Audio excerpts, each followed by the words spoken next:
Welcome to the Effortless Swimming podcast. My guest today is Oke Büll. He's a triathlete located in Germany, and you recently had some good success in Ironman Copenhagen. You had a great swim, nearly cracked the 60-minute mark, which is a very high level benchmark, I think, for a lot of people. You were about 30 seconds off it, but regardless, a really good swim, and saw some improvements over the last couple of months using some of the things that we teach. So I wanted to get you on the podcast to talk about what you changed, what you worked on, and how you're able to improve your swim, and to be able to share that with the audience. So welcome to the podcast. Thanks, Brendan. Nice for having me.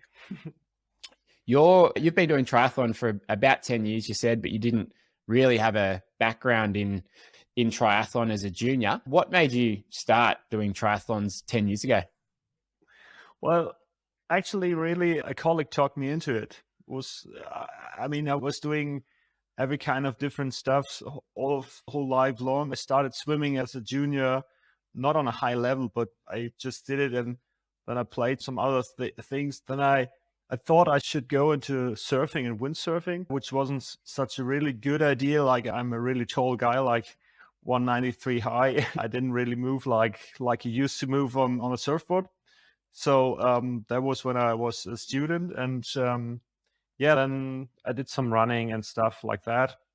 And then a colleague came up and said, "Hey, let's start with an Olympic triathlon." I said, "Okay, let's give it a go." And I didn't really know if I can make it. It was just like, I was feeling quite fit and was able to run 10, 15 Ks.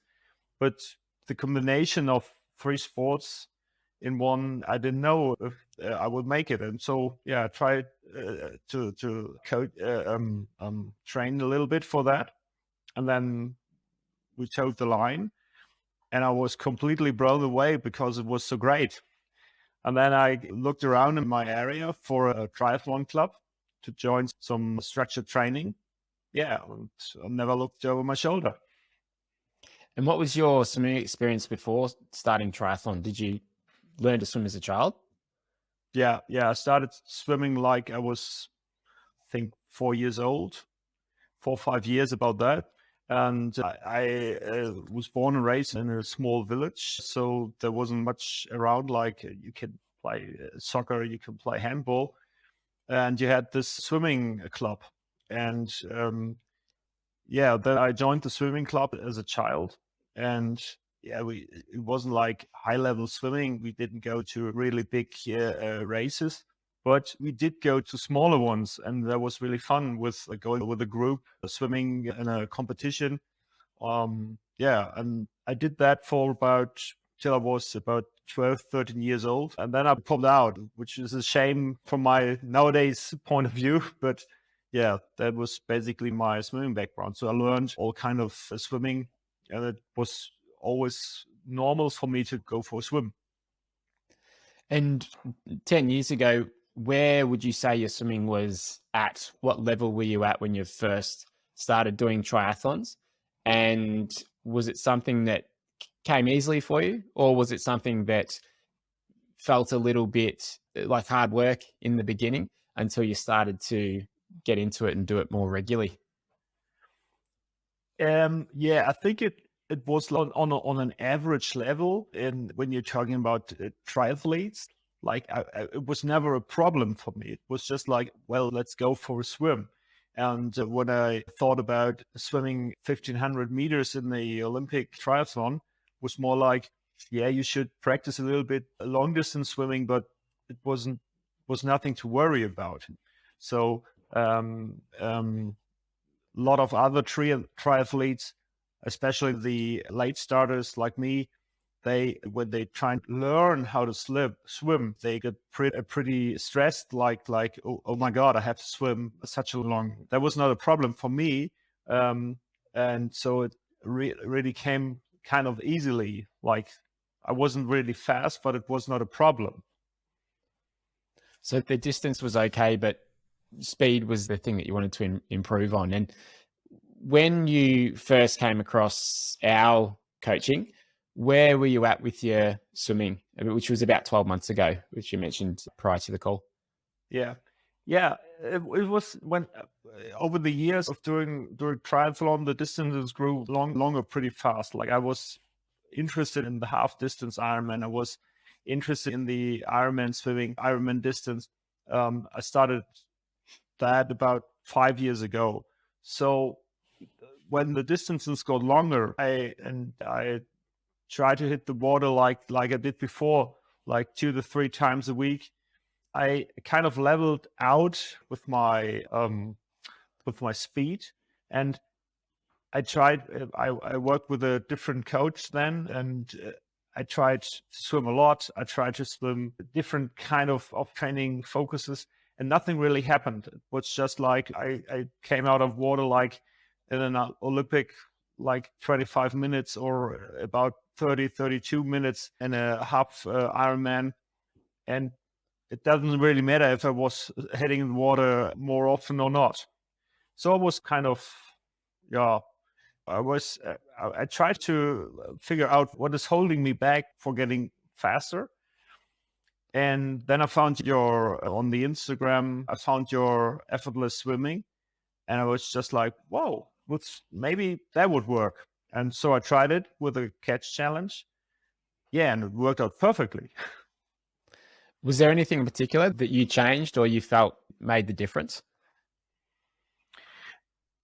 I think for me, it was breaking down the stroke in all these different parts really helped me understanding what I have to do for catching water or getting a better technique and not trying to work swimming, so to speak. Yeah, so breaking it down into the components, because I find a lot of people will see swimming as this continuous movement, which it is, but there's different phases to it. And if you can slow it, if you can enter in the right way with your fingertips first, and a lot of people who have done the course have said just that first thing where if you enter correctly and then you reach out in front of your shoulder, if you do that right, for a lot of people, that gets rid of the bubbles and it gives them that little bit of time to then reach forwards and set up the catch. Whereas people who are newer to the sport, they tend to rush that part.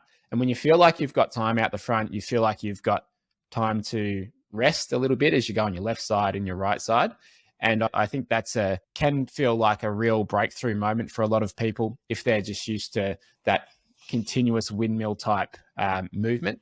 So that's that's one of the key things I think that can really make that switch for a lot of people. Yeah, exactly. That was what I was feeling as well. It was just like you got into a smoother movement.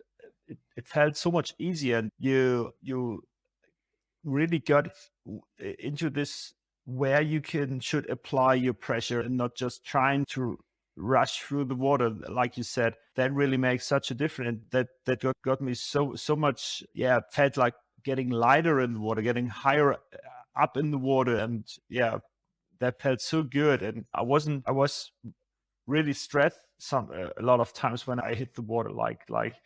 I got problems breathing, not on a short distance, but just like I felt it was so much energy I was using, I was wasting, and that completely changed when I relaxed with this new stroke and the knowledge what my hand should do, where should I set up my catch. That was just awesome. Yeah, it's when you can get to that point where you feel like you have lots of time, where your hands and your arms are relaxed in the recovery phase and in the reach phase, then the heart rate comes down a lot. Whereas people tend to hold a lot of tension through their shoulders and through their chest and hands, and then they never feel good and they're never able to relax. And it's one of those, pretty much every sport you want to do, you want to be relaxed as you do it, but because of the water component, where not everyone feels comfortable. I think with your background, you obviously felt comfortable, but a lot of people don't have that comfort because they might have a little bit of fear of water. It's unnatural. Then they tend to hold this tension, even if they don't know it. And if they can get to that point where they can just relax and only enough tension to hold the right shapes and technique, then they get to this next level where they can really see a good improvement. And it comes with time, it comes with practice. but also just knowing what to do as well. And what change to your speed did you see over those couple of months? Well, yeah, as I said, I did 2 races this year, like one half Ironman, one Ironman. And if I compare these both distances with the last years, I came down from, let's say, half distance race, like from 31 minutes to 29. So an improvement of over 2 minutes and a half distance race. And I came down from my last Ironman distance was in 2019, like from 1 hour, 2 minutes to, just above 1 hour. So on 2 minutes improvement as well. And so I think it's about 5 to 10 seconds on 100K, depending on the distance. And that, having said that, with not so much swimming like before, like I didn't manage to hit the water as often as I would like to in the last couple of months, but made the improvement time-wise anyway. So that was just like, I was completely blown away by that. Yeah, that's awesome. And one of the things you mentioned prior to the call was that you focused a lot more on quality over quantity this year, and you've seen that have a positive effect on your results. Can you talk a bit about that? Yeah, I mean, I'm pretty time starved. Like I'm working full time as an anesthetist. I got 3 kids, so family business is running and work needs to be done. And so if you wanted to put in all this training for a long distance triathlon, you have to focus what to do when you're going to train, what you are really about to do. Like I try to understand what is in every single training, what is the focus I have to be on. And so I see that not just putting in junk miles in each discipline, but focusing on the quality of the training you want to do really helps me out. And it doesn't really matter if you're doing not so much hours like other athletes might do, but you make improvement anyway if you focus on this quality. And especially in swimming, as swimming is so technical, for me it helps me really just to know when I get my technique really to the next level, and when I focus on this stroke technique, I make improvement, although I won't have that much mileage in at the end of the season or comes race day. So yeah, that's why I think it's really good to focus on the quality and not just getting out and just for the reason to getting out. And what did that look like with your swim sessions? In what would a standard session look like in terms of time wise and distance, and what kind of training were you doing most of the time? Yeah, I live at the Baltic Sea, so only a few kilometers away from the beach. So here around, you can swim like from May to September, end of September, depending on. And so I try to, during summertime, I try to swim just open water, just doing long distance swimming, like usually 45 minutes to 1 hour, the normal length of my sessions.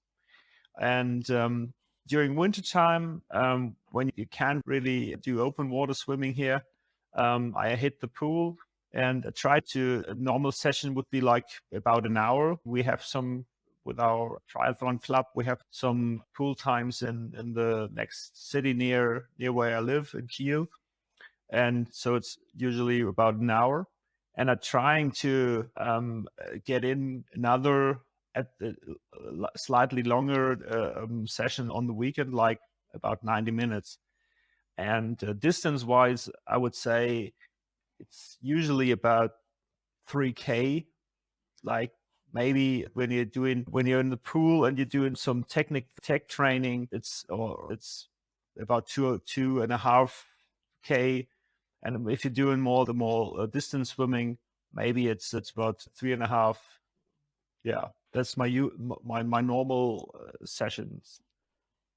And I think it sounds like the open water training made a big difference for you as well, because it's one of the most common things that I'll hear from people is transferring their pool times across the open water they find is a challenge.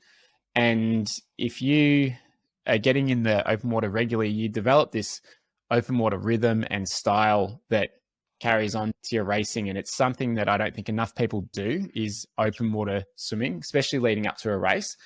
If you're only getting in twice, 2 or 3 times before a race in the open water, it's probably not enough to get comfortable and to get comfortable wearing a wetsuit. So if you can get in a lot more times in the lead up to it, I think it gives you that feeling and that awareness of how you're going to have to change your stroke to be able to feel comfortable in the race and keep your speed up, because it can be a very different sort of style. And did you have to change your stroke for the open water? Is it something that you're aware of from your pool stroke to your open water stroke? Yeah, definitely, at least slightly. As you didn't find any. I mean, yeah, you can find perfect conditions in the open water as well, but you have to take it as it is. This sighting of voice, the waves, wind, sun, when you're breathing bilaterally, when you're not able to breathe bilaterally, that can really mess up your whole racing. When the sun come up and you just can't see anything and stuff like that, that really changes your swimming. And of course, your stroke is getting a little different from the pool, where you just can glide right away. And yeah, currents is a big thing. It's not really. It's just small parts coming together which influence your stroke, definitely. And putting up the head every 5-6 strokes to see where you are, and not having any line on the bottom of your pool which you can follow, and finding out if you're swimming straight or just zigzagging through the waters. All this stuff you really need to practice, and you should practice a lot of times, because then you're feeling, as you said, then you're feeling comfortable and you don't really think about doing that. How did you go about keeping the stroke changes that you felt helped you with the catch challenge? How did you go about keeping those changes and carrying them into the open water? Because obviously, like you mentioned, you're probably going to have to start the catch a little bit sooner. You might not be as long with each stroke that you take. So when you have that shorter stroke, did you find you were still able to keep some of those elements that you learned in the catch challenge into the open water? Yeah, I could definitely keep that. It was was one of my key sessions was the YMCA drill, like the thinking about what your hand is doing or what your arms are doing during the catch phase and during the stroke later. Coming back to that when you're swimming in open water was really helpful for me. Just rethinking where you should apply the pressure and where shouldn't you apply the pressure. What happens when you're entering the water, and after that, even if the stroke is shorter. That really made a difference for me. And always the staying relaxed, having your shoulders relaxed, and that was another kind of mantra which was in my head when I was swimming open water. Just always this stay relaxed. And because I can come back to that even when I'm a little bit exhausted, or even if maybe the water is really choppy and you feel like you didn't really get into a good rhythm, coming back to that really helped me out. Like, okay, remember what you was doing in the pool and what you should feel. And that really helped me. Yeah, that's great to hear, because with the YMCA drill, I think one of the biggest benefits for people is that you have lots of time to be able to get those positions correctly. And the main thing is, for most people, having the arms bent the elbows bent in your high elbow catch and in your power diamond. If you've got that bent elbow position, you're going to be so much stronger. Like if you're in the pool and you're up against the wall and you were trying to get yourself out of the pool, you're not going to do it with straight arms. It's not effective that way. So just having the elbows a bit bent through the second and third position in that YMCA drill carries in really well to your stroke, because most people that I work with initially, they're just too straight with their arms through the catch in the pool, and they press straight down and they just don't get much purchase or hold of the water as a result of that. So a simple drill like YMCA drill can just make sure you've got those important parts of your catch in your pool. And when you're in the open water, your body position is normally good because of the salt water, and you've often got the wetsuit on. And so really, if you can have a good catch and pull, hold a decent stroke rate with the right amount of rotation, that's going to take care of a lot of the things that are going to move you forward. So you can keep it pretty simple when it comes to open water that way. Yeah, that's true. That perfectly describes me, like applying pressure with a two straight arm and not going anywhere with that, but it's getting exhausted. Yeah. And some people might know about that, but unless you've really sort of seen it described or seen it visually and then been given a way to be able to make that change, it's very hard to know what to do or how to change it. So that's why I really like that drill progression. What do you think you're capable of in the next 12 months with your swimming? Do you see sub 60 being achievable and beyond that? Yeah, I mean, I hope so. Like when you just almost made it sub 60, you definitely want to break that boundary. So I think what I'm hoping to progress to is to get more consistency in my sessions. Like, as I said, it didn't work out that good hitting the pool or hitting the water quite consistently. And I saw that the consistency in my training for the bike and for the running really made a difference with these two disciplines for me. So I hope I can take that to the swimming as well. And yeah, I reckon that would be able to go below 60 on the Ironman distance, and I hope I can do that. Because I think that is definitely possible for me. And one thing we didn't mention is you qualified for Kona. You got your Kona spot at Ironman Copenhagen. Is that for next year, 2023? No, that's a pretty big problem for me right now. Like it's I had to go this year, and I wasn't really able to put up a travel plan and to get some accommodation. It's ridiculously expensive right now, so I have to cancel that. Yeah, pretty shame. But on the other hand, I said, well, it was such a perfect race for me in Copenhagen. The qualification was a real surprise. I didn't really know where I was standing in the performance wise. So when it turned out that's perfect for me in Copenhagen, I think I can do that in the next years again. So we decided not to go to Kona this year, but try to work it out in the next couple of years. So it won't happen this year. Yeah, it's great to get that qualification anyway. So yeah, great to hear how, I mean, it was just over 9 hours, wasn't it, the overall time? So you're flying there, and that 60-minute swim sets you up really well. Anything that we haven't covered so far that you think that you'd pass on to another triathlete wanting to improve their swimming or their overall triathlon?